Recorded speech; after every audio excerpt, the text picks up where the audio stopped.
A'udhu billahi minash shaitanir rajim. Bismillahir rahmanir rahim.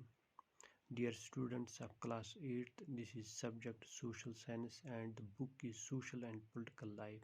It is book 3rd of your syllabus so long as social science is concerned. And our topic is judiciary, and we are continuing our subtopic, does everyone have access to the courts?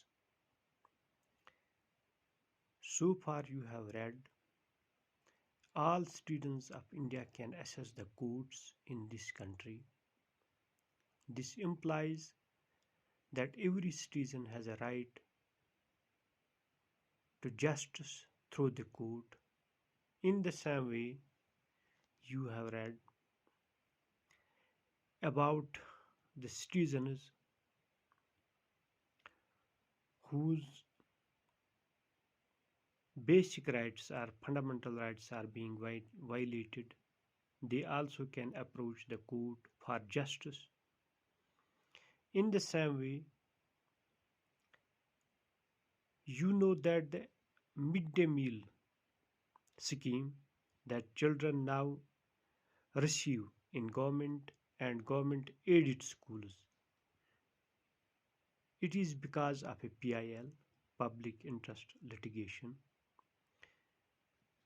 You can see the photos and you also know about it because this scheme is up to 8th class. So you also know that the common person access to courts is access to justice. The courts exercise a crucial role in interpreting the fundamental rights of a citizen. As you saw in the above case, the court interpreted Article 21 of the Constitution on the right to life to include the right to food. They therefore ordered the states to take certain steps to provide food for all, including the MDM midday meal scheme. However, you know there are also court judgments that people believe work against the best interest of the common people. Dear students,